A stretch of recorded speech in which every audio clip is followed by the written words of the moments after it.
This marks the second part of the second season of this manhwa. If you haven't viewed the previous season, you can access it by clicking the I button located above, or the link is provided in description. Let's aim for 200 likes on today's video. To show your support, consider subscribing to the channel. Let's begin our recap video for today's manhwa. A little later, our fighter jet drops bombs on the fourth battle simulation dome.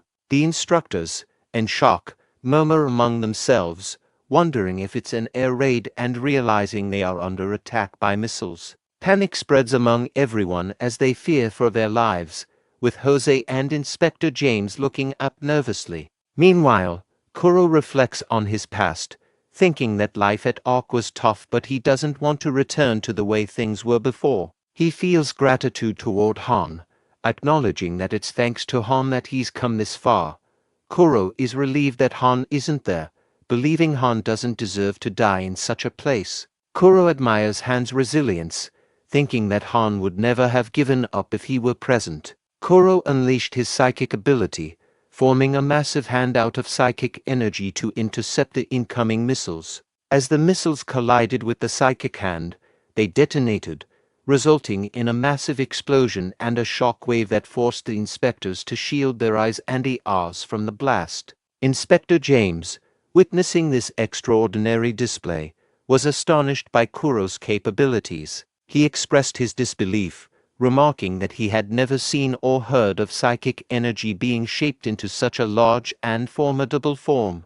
An inspector with brown hair standing behind Inspector James thinks to himself that the psyker are dealing with are monstrous and must be eliminated. Determined to take action, he pulls out a gun and shoots at Kuro.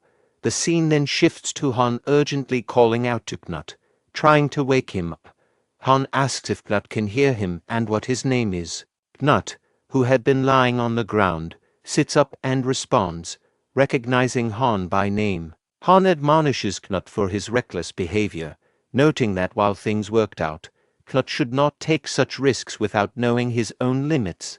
Knut asks Han if he's lecturing him now that he's fine and whether they've finished taking care of the first year's evaluation zone. Their watches then display updates showing the evacuation zones are clear. First year's evacuation zone clear. Zone A clear. Zone B clear. Gym is clear. Fourth battle simulation dome clear. 3 days later, Han surveys the damage caused by the pure humanists. Inspector James approaches him and asks, "How are you, squad leader Han?" Han turned around and said he was fine now, although he needed medication to sleep for the first 2 nights. He mentioned that some of the others are still in critical condition, displaying violent behavior like smashing objects or windows. Han observed a strong murderous intent towards humankind among them. He recounted seeing many dead first-year students during the operation, noting they had no means of protecting themselves. He reflected that just a few months ago, they were as vulnerable as those first years. The attackers perceived them as monsters and killed them without hesitation, but Han noted that the attackers did not look human to them either. He concluded that the incident might bring about the future the attackers feared, where they are suppressed by psykers. Inspector James began to sweat profusely, showing visible discomfort. Han then expressed his reluctance to become a monster like those they encountered. Inspector James cautioned against getting accustomed to humans killing each other, to which Han agreed, stating it was obvious and didn't require explanation. Inspector James admitted he found it hard to believe Han was just a teenager, recalling his fear upon witnessing Kuro's abilities. He confessed that Han frightened him on a deeper level. In response, Han thanked Inspector James for saving Kuro. Inspector James revealed that there was indeed a traitor among the inspectors who purposely chose a day when capable fighters were absent, causing significant destruction and chaos. He acknowledged that the higher-ups would now struggle to criticize Ark. James empathized with Han, assuming he must dislike adults who prioritize their own interests. He also recognized Han's likely belief that all efforts would be in vain if they lost to the dragons. James admitted human beings aren't always rational and make mistakes despite knowing better. He posed a rhetorical question about where all the weapons would be aimed if there were no dragons, implying they would be turned against each other. He asserted that like everyone else, he was working for his country's future, despite the difficulty Han might have in accepting that perspective. James reassured Han that there would come a time when he could understand this better. Inspector James turned her on and waved goodbye after their conversation. Han criticized James for making what he perceived as a cowardly excuse, insisting that if James recognized a mistake, he shouldn't repeat it. James acknowledged that Han's words unsettled him. Han then recounted the ongoing disasters that started with the dimensional tear, which had severely affected Ark. Most first-year students had died, and of those who survived, half had dropped out. The second-year students who survived had halted their training and were receiving psychological therapy. Han noted that he was the only one who managed to advance to the third year. As Han moved into the third-year dormitory, he was met with Silence. Han and Silence are interacting in a scene where Silence is staring at Han, causing Han to feel confused. Han then asks Silence if there is a problem. Silence points out Han's height, prompting Han to realize and exclaim about his own height, wondering when he became so tall. As the two characters get too close to each other, Silence turns around and starts walking away.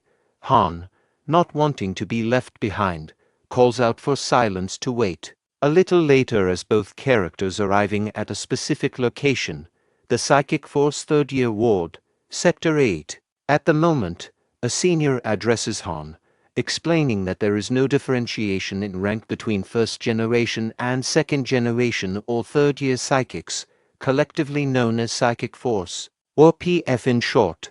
The senior extends his hand to Han, introducing himself as Johnny Schwartz.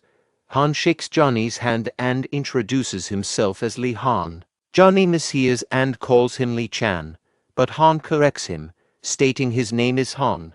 Despite Han's correction, Johnny continues to call him Lee Chan and expresses his pleasure in meeting him. Observing that Silence is waiting, Johnny remarks that he shouldn't keep Han's direct senior waiting and wishes Han good luck, referring to him as a rookie. Han responds with thanks. Silence shows Han to his new room, which Han finds to be very spacious, at least twice the size of his old dorm. Silence then types on his watch, instructing Han to drop off his stuff and get ready for breakfast. When they enter the cafeteria, Han observes the chefs preparing various dishes and notices that there are many dishes being handed out to different psychics. Silence, walking beside Han, sends him a message saying there is a wide variety of food available to cater to everyone's tastes and asks if Han is Chinese or Japanese, assuring him that either way, they have it all. Han replies that he is Korean and comments on how relaxed everything seems compared to his second year, where everything was much more restricted. Silence types a message to Han, expressing uncertainty about the availability of Korean food, but confident that Han will find something he likes. Han responds that he doesn't really miss Korean food, as he has never really had it. Noticing the amount of sweets on Silence's tray, Han comments on it, asking if Silence is eating too many sweets. Silence explains via typing that psykers need a lot of sugar because using their powers requires tremendous brain power and is very demanding.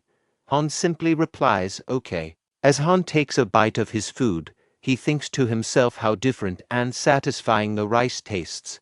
Silence looks at Han happily, prompting Han to ask what happened. Silence types a message saying that Han knows how to use chopsticks. Han confirms this, to which Silence responds by typing that chopsticks are awesome. Han laughs, and Silence continues by typing that one can even use chopsticks to catch a fly in midair. This makes Han a little nervous, and Silence elaborates by mentioning a scene from a movie he has seen dozens of times where the main character catches a fly with chopsticks. Han asks Silence if his mask is inspired by a movie. Silence types a response explaining that his mask represents the face of a cyborg named C3 from the movie Terminal Chainsaw Massacre Machine, and that it was specially made for him by Ark. Han acknowledges this understanding. After finishing their breakfast, as they leave the cafeteria, a person with black hair approaches Han and asks if he is the super rookie who made the cut this time. This person introduces himself as Loka and says, "Nice to meet you, kid." Han introduces himself as Li Han while saluting, addressing Loka as corporal. Loka comments on Han's observance, noting that he has a rank because he is not part of the psychic force. Loka then asks if Han is the kid who blew up Red's leg, leading to a moment of silence and a cool stare between them. Han replies that if he had done it himself, he would have at least felt good about it. Loka laughs and remarks that Han is not just a kitten, but a tiger cub, showing toughness. Loka then invites Han to the fitness center, indicating they should go there that afternoon since Han has no other plans. Han internally wonders if Loka wants to fight him and thinks that Loka reminds him of Mitri and instructor Wei Chen, but notes that Loka is even stronger than them. After arriving at the fitness center, Loka challenges Han, saying, "Let's see what you've got, kid." Han assumes a fighting stance and warns Loka not to blame him if he gets hurt. Loka jokingly responds, "I'm so scared." Other seniors present in the fitness center cheer Han on, encouraging him with "You got this, rookie." Han starts to wonder if they are rooting for him because they expect him to lose to Loka.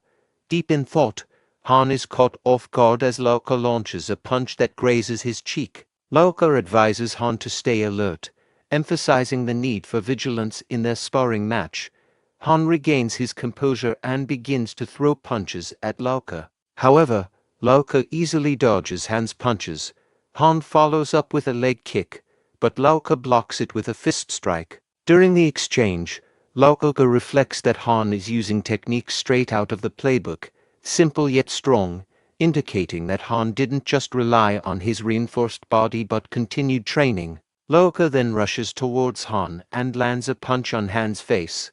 While delivering the blow, Loka considers that reinforced bodies like Han's have weaknesses. Before Han can adjust his stance, Loka kicks him in the ribs, continuing the intense sparring match between the two. In response to Loka kick to his ribs, Han grabs Loka's leg, thinking that at this rate, he doesn't stand a chance and needs to find a way to gain the upper hand.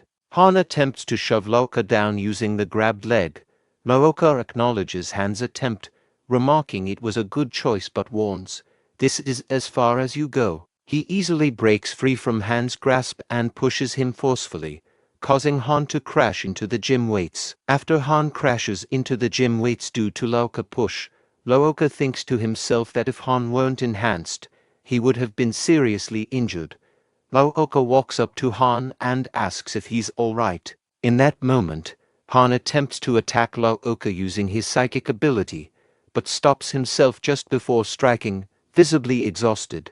Meanwhile, Loka comments, "That's all you've got." Han bows down before Loka and apologizes. Loka responds by appreciating Han's spirit and then points out to Han that despite his reinforced body, he has a critical weakness. Then Loka asks can he guess what it is. Han said, "He is as heavy as you are strong." Loka confirms Han's guess that his reinforced body allows him to use the psycho frame, but it also means he bears increased weight. He compliments Han's ability to switch attack patterns, but notes that Han could have tried to deadlock him earlier if he had known Loka was immune to his strikes. Loka emphasizes that such lessons come from experience, indicating that Han still has much to learn. He concludes their spar for the day, telling Han they'll meet again tomorrow at the same time. Meanwhile, Han reflects on the upcoming rematch, thinking about the prospect of facing Loka again the following day. The next day, Loka warmly welcomes Han, who responds with a smile and addresses him respectfully as Sir. Loka then points out a person practicing behind him, whom Han recognizes immediately as Johnny Schwartz, whom he met on his first day in the third-year dorm. Loka explains that Johnny Schwartz is a first-generation psyker with the special trait of physical reinforcement, particularly skilled in hand-to-hand combat. He mentions Johnny's experiences into dragon suppressions and capturing a werewolf with his bare hands. Loka instructs Han to go knock Johnny down. Seeing Han's nervous expression, Loka asks if he is scared. Han turns around, thinking that there must be a reason Loka is pushing him to do this, and replies that he'll give it a shot.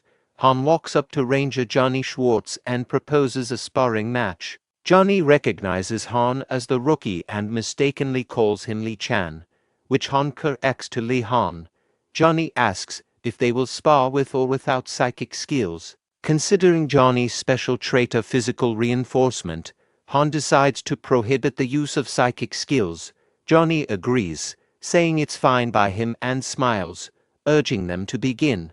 As they prepare to spar, Johnny lunges forward towards Han, noting it's the same difference whether he calls him Lee Chan or Lee Han. Han readies himself, wearing his gloves and preparing to strike Johnny with a punch, but in the next moment, he finds himself flat on the floor, defeated. Johnny turns to Lauka and confidently remarks that Han is no match for him yet. Staggering back to his feet, Han pleads with Lauka for another chance, asking to try again. Lauka responds with a smirk, telling Johnny to defeat Han decisively so he can accept his loss. Confused by Lauka's remark, Johnny scratches his head but agrees to continue the spar. Han ducks down and readies himself in a fighting stance as they resume their match.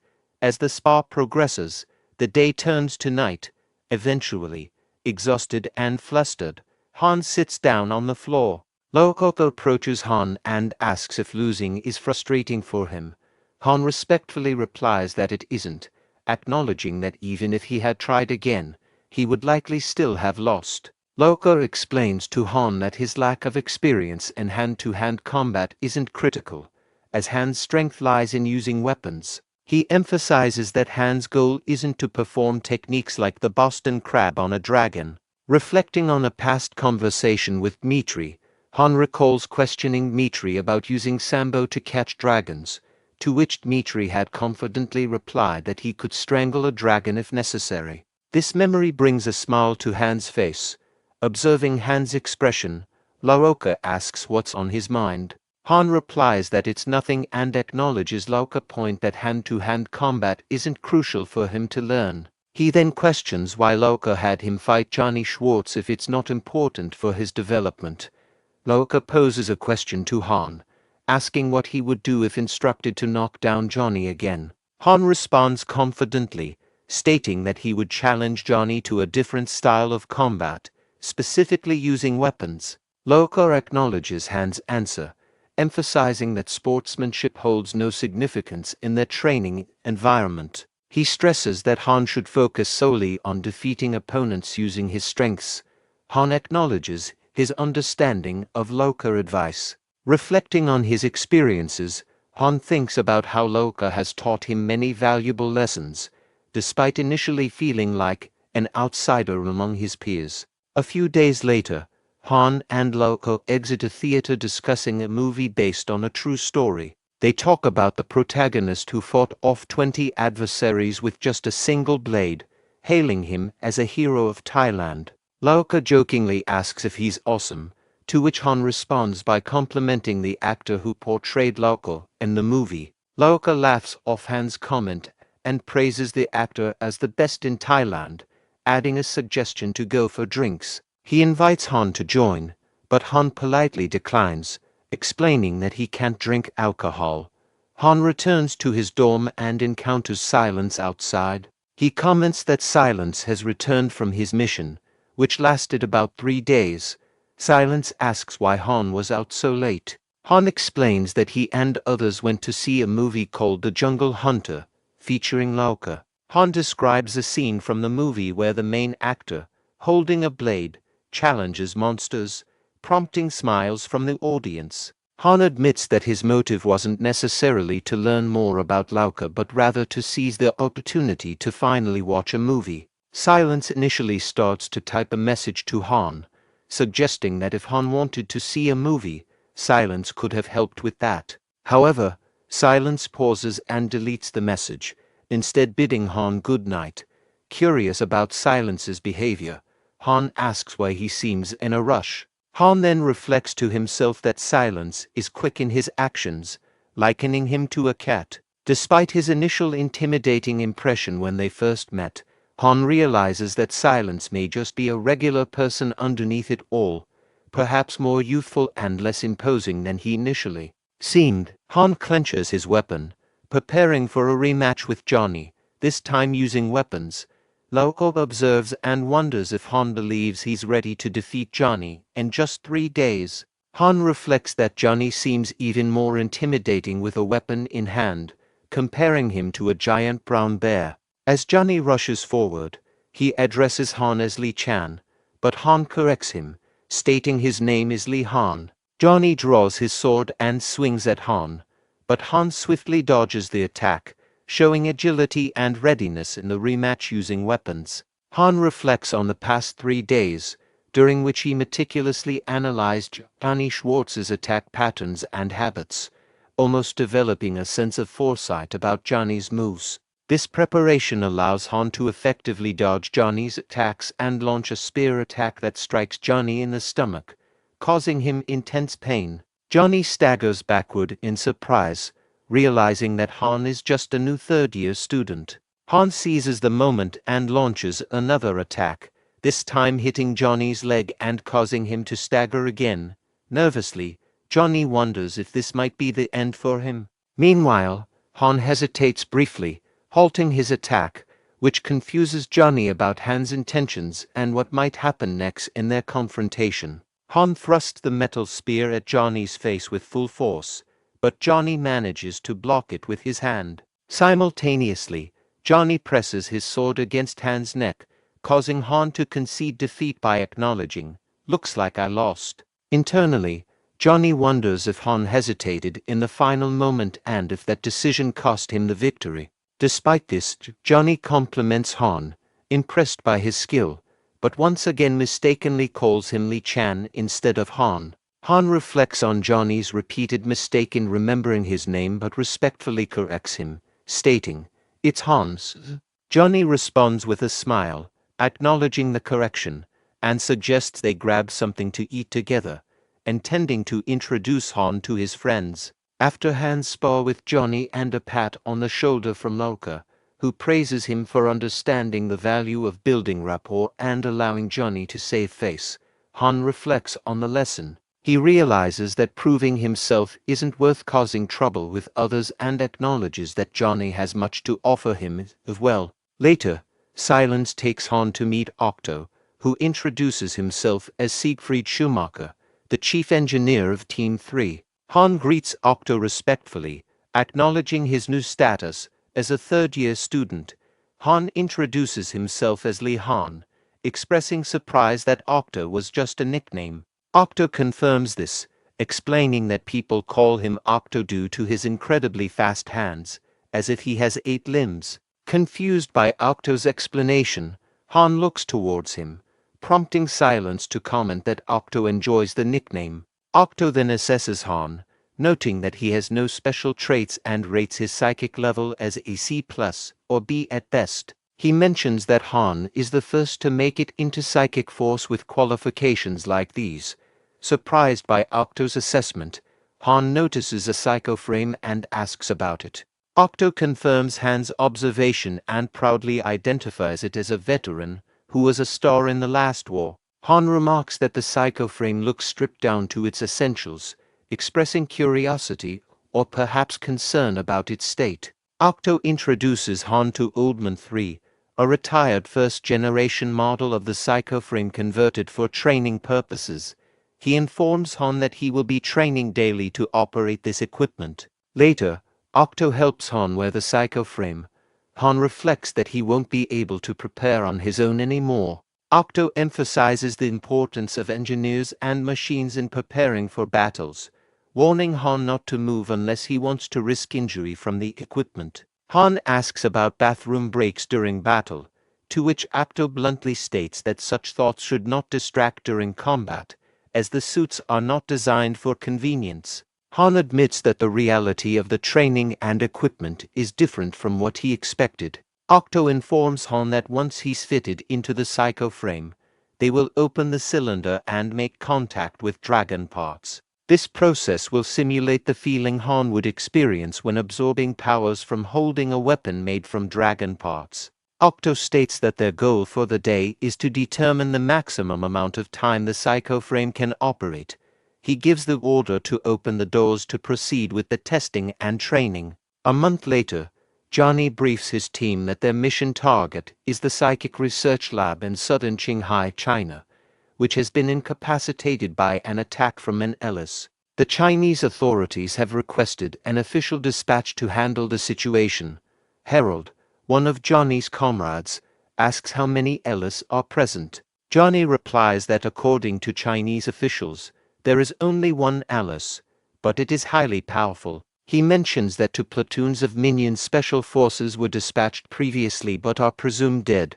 Shi Jun, another member of the team, expresses concern about the lack of backup. He highlights the danger posed by the Ellis potentially using a psychic shield, especially in tight corridors where soldiers would be unable to fight back effectively. Johnny assures the team that they are not ordinary soldiers and breaking down a psychic shield is easy for them. He turns to Han addressing him as Chen and asks if that's correct, but Han responds somewhat nonchalantly, prompting Johnny to correct him jokingly, insisting he should respond with "It's Han, sir." Han brushes off the correction, remarking that Johnny never calls him by his real name anyway, though he suspects Johnny knows it. The atmosphere lightens as Johnny and the other two senior members of the team laugh together. Reflecting on his first mission as a third-year student and facing another Ellis, Han recalls unpleasant memories associated with previous encounters. Meanwhile, the Ellis sits among numerous dead soldiers, laughing sinisterly. Upon landing at the Psychic Research Center, Han remarks that it appears to be nothing more than barren land. Johnny explains that every country conducts its own psychic research in secrecy due to fears that pure humanists might attack if they knew about it.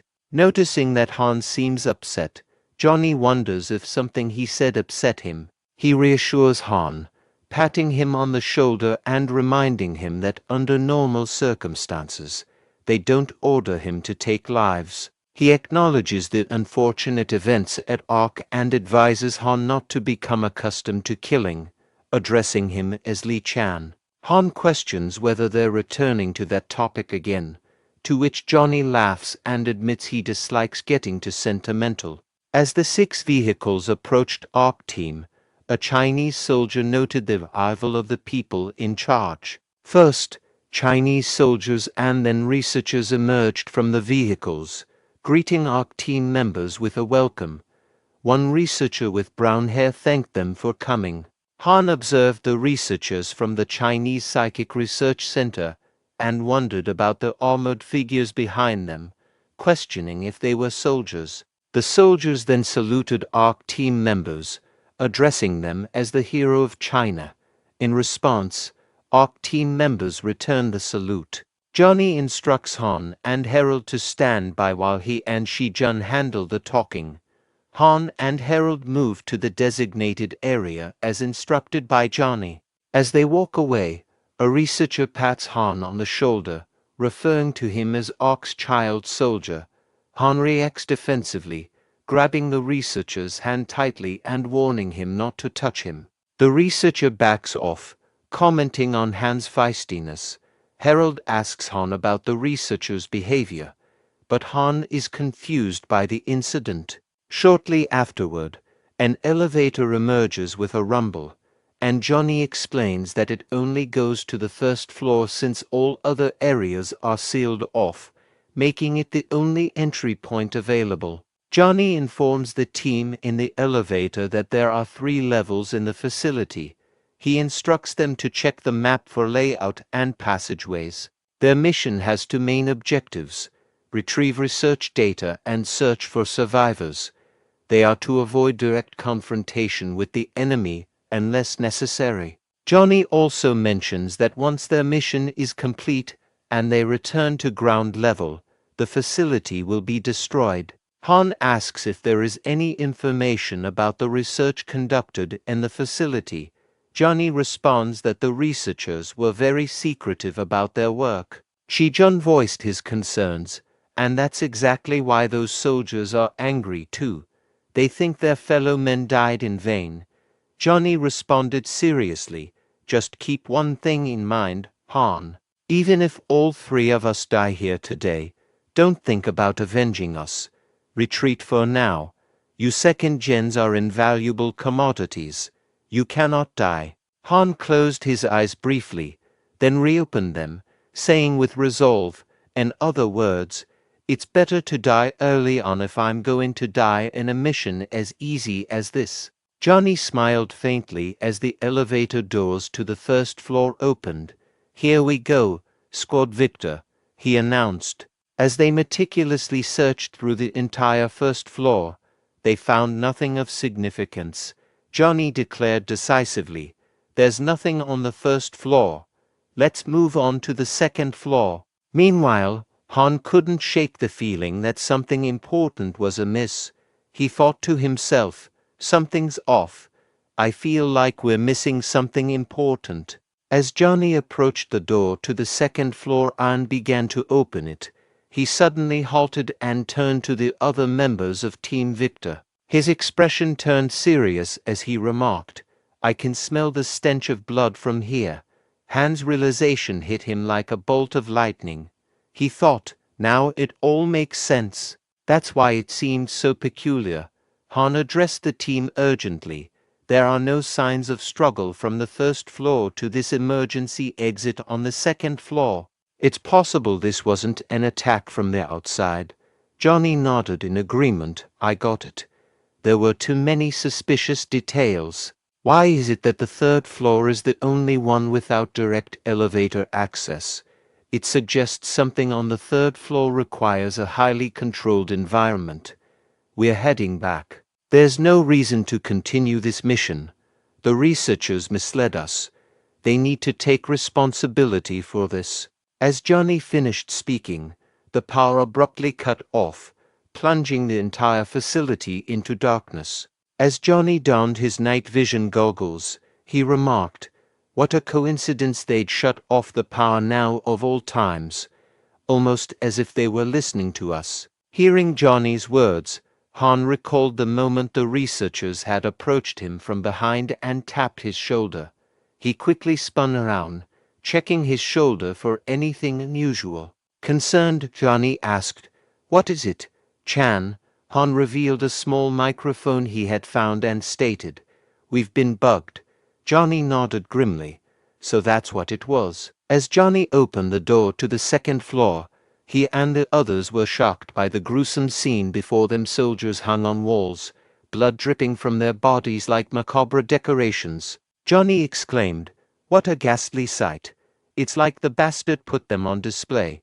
Meanwhile, Han staggered back, visibly affected by the horrifying scene unfolding before him. Johnny noticed Han's reaction and quickly turned to him, asking with concern, you all right?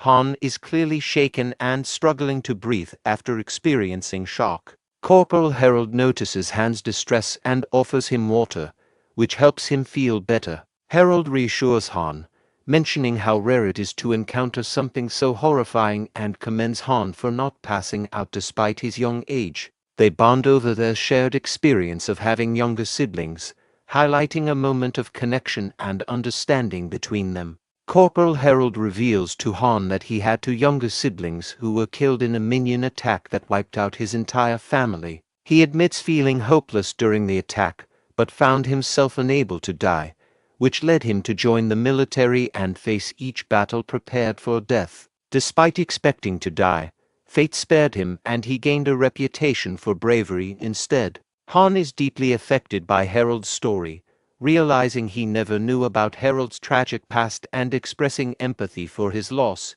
unable to imagine the pain of losing his own siblings. Johnny and Shi-jun return from surveying the second floor and confirm to Chan that it's clear of both the perpetrator and any survivors. They suggest moving to the third floor next, but Shi-jun raises a concern about the third floor's automatic doors being shut due to a power outage, making it inaccessible. Johnny, undeterred, decides to use his psychic ability to overcome this obstacle. Han observes Johnny using his special trait of physical reinforcement, which impresses him. Johnny forcefully opens a door with his bare hands, and as he does, A person inside stands up and points a gun at him. Johnny initially wonders if this person is a soldier or a survivor. To his surprise, it turns out to be Ellis, who begins laughing. Johnny quickly orders his squad to take cover as Ellis starts firing. Despite being hit by bullets, Johnny's uniform is torn, but causes no harm to him due to his psychic trait. Ellis continues laughing maniacally during the encounter. Johnny charges at Ellis to attack, but as he gets close, he sees that Ellis has pulled the pin on a grenade. The grenade explodes, pushing Johnny back, yet he remains unharmed. Johnny realizes that Ellis has disappeared in the chaos caused by the explosion. Shi-jun questions whether the person they encountered was truly Ellis. Harold adds that he's never seen an Ellis use human weapons before, finding the situation unprecedented. Han points out that not only did Ellis use human weapons, but it also employed tactics to lure one person away from the group to potentially take them all out, showing a level of strategy and combat capability similar to humans. Johnny adjusts his plans from finding the power room to investigating what the Ellis have been doing in the facility. Han reflects that the Ellis likely won't attack again soon, as they've discovered conventional weapons don't harm them. However, he wonders how and where the Ellis disappeared to. Meanwhile, Ellis approaches the corpses of his soldiers, contemplating what Johnny was and how human weapons failed against him. Ellis becomes determined to become even stronger, craving to shred humans into pieces. Ellis starts recharging his psychic powers from the soldiers' corpses and begins laughing maniacally. Harold activates emergency power, and Team Victor removes their night vision glasses. Johnny opts to wear black shaded glasses, which puzzles Harold as he wonders if Johnny is serious about wearing them inside. Shortly after, Johnny reveals that the part of the building they are in wasn't marked on their map. He suspects that the entire mission was a setup to lure them in, potentially with the intention of capturing a live Ellis after they dealt with it. Shi-jun seeks clarification, asking if Johnny believes the Ellis was indeed captured alive. Johnny speculates that the Ellis they encountered was likely captured alive to be trained for use in battles, revealing that this operation was conducted without the knowledge of Awk and the Supreme Council. As they proceed further, Johnny observes a fork in the path and suggests splitting up. However, Shi-jun advises against it, pointing to nearby corpses which appear to be of researchers who did not survive. Johnny and the team arrive at the lab where they discover evidence that attempts were made to study and modify the Ellis. However, these efforts proved futile as the Ellis became too powerful to control. Johnny reveals that countries involved in the ARC project are required to report any research involving psychic abilities to the Supreme Council, but he believes many countries are conducting such research covertly without being detected. Han reflects on the situation, feeling disgusted by the realization that this conflict over psychic abilities has become another battleground among humans. Johnny expresses suspicion that their superiors won't let them leave the facility alive. Frustrated by discovering files in Chinese, he calls Shi over to help translate and make copies of important documents. Suddenly, Han alerts the team to an enemy presence, an Ellis. Han and Harold immediately open fire, but the Ellis defends itself using a psychic shield to block the bullets. Han quickly switches to using his spear, recognizing it is necessary to neutralize the Ellis. Meanwhile, Johnny intervenes, urging Han to step aside and declaring his intent to confront the Ellis directly. He asserts that the Ellis won't escape this time and vows to defeat it decisively. Johnny approaches the Ellis and attempts to split it with his sword, but to everyone's surprise, the Ellis disappears right in front of him. Han speculates that the Ellis has the ability to use blink, allowing it to teleport. Meanwhile, the Ellis reappears behind Harold using blink and presses a blade against Harold's neck. Despite being threatened, Harold urges Han to attack. Han hesitates, conflicted about what to do, knowing attacking is the right choice, but struggling to act on it. In the midst of this hesitation, Shi-jun opens fire, intending to hit the Ellis but accidentally injuring both Harold and the Ellis. The impact of the bullets causes the Ellis to throw Harold to the ground. Johnny rushes towards the Ellis, urging Han to focus. Han, after seeing the psychic crystal of the Ellis through gunfire, witnesses the injured Ellis using blink to escape once more. Johnny inquires about Harold's condition from Shi-jun, who sadly confirms Harold has passed away. This news sparks anger in both Johnny and Han. After collecting himself, Han asserts that they must track down and kill the Ellis immediately. Johnny questions if Han's motivation is revenge, but Han clarifies that it's because the Ellis is now vulnerable, injured, and low on psychic energy. Johnny agrees with Han's assessment and determination, and they decide together to hunt down the Ellis. As they pursue the injured Ellis, Johnny asks if Han discovered anything new from their previous encounter. Han reports that the Ellis cannot use blink consecutively and cannot use blink and its psychic shield simultaneously, which explains why it used Corporal Harold as a shield. Johnny acknowledges that the Ellis took a calculated risk during their last encounter and succeeded in escaping, albeit with injuries. He agrees with Han's assessment that this may be their best opportunity to eliminate it. Continuing their pursuit, Johnny observes multiple paths ahead and suggests splitting up to increase their chances of encountering the Ellis. He emphasizes the importance of survival to whoever may come across it first. Han proceeds along the designated path and encounters a gruesome sight: corpses of soldiers hanging on both sides of the wall. Initially staggered by the macabre scene, Han quickly regains his composure and continues forward.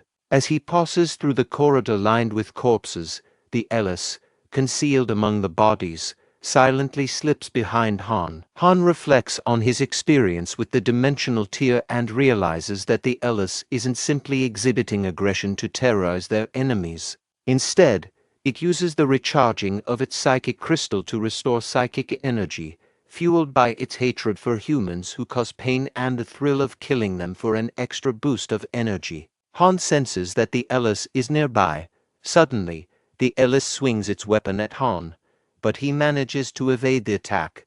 Han swiftly turns and fires his gun, hitting the Ellis directly. The impact causes the Ellis to stagger back from the injury. Seeing the Ellis wounded, Han immediately grabs his spear, determined to ensure it is killed. Han attempts to pierce the Ellis with his spear, but it uses blink to disappear from his sight. Knowing the Ellis's fighting pattern, Han throws the spear ahead of him, accurately hitting the Ellis in the head as it reappears, killing it instantly. The lifeless body of the Ellis crashes to the ground. After the intense encounter, Han catches his breath. Later on, Shi-jun respectfully zips Corporal Harold's body into a bag. Han expresses sorrow, feeling that Harold and the others didn't deserve to die. Johnny reflects on the situation, suggesting that upper management could have handled things more wisely to prevent casualties like Harold's. He criticizes those in power who control many lives without valuing each individual, suggesting they become desensitized over time, eventually feeling nothing at all. Han asks Johnny if people truly become accustomed to death. Johnny sadly acknowledges that humans tend to become desensitized to death after repeated exposure, but emphasizes the importance of remembering that every life is precious, even if one's emotions become numb. Han asserts that he has never forgotten anyone he knew who passed away, and he refuses to start now. Later, as they reach the surface, Han and Shi-jun carry the body of their fallen comrade, while Johnny uses a large metal object to shield his team from Chinese soldiers who are prepared to open fire. At the gate to intercept them, Johnny realizes they will likely need to force their way through the Chinese soldiers as expected. Shi-jun proposes trying to negotiate with them instead. When Johnny questions Shi-jun's certainty, Shi-jun expresses confidence that the soldiers won't shoot an unarmed person in front of their comrades. He approaches the soldiers, many of whom recognize him. Shi-jun addresses the soldiers, revealing that the research center has been deceiving them. He accuses the center of conducting unethical experiments to create monsters and hiding the truth while demanding sacrifices from the soldiers. As tensions rise, one of the researchers demands the soldiers to shoot Shi-jun and his team, dismissing his words as nonsense. However, the soldiers, respecting Shi-jun's authority, command the researcher to be silent and allow Shi-jun to speak. Shi-jun continues, addressing the soldiers directly. He reminds them that they are not slaves but individuals who have taken up arms voluntarily. He questions whether they are targeting the right people, considering the circumstances. One soldier privately reflects on the mission, realizing its lack of coherence and questioning why they should shoot individuals associated with ARC who have managed to escape the research center. Shi-jun emphasizes the soldiers' role as the nation's armed force, stressing that this responsibility gives them the duty to refuse irrational orders. Han and Johnny quietly listen to Shi-jun's speech as tensions escalate among the soldiers. One soldier eventually withdraws his gun, followed by others. The captain, recognizing Shi-jun's influence and hero status from his contributions during the First War, understands the gravity of the situation.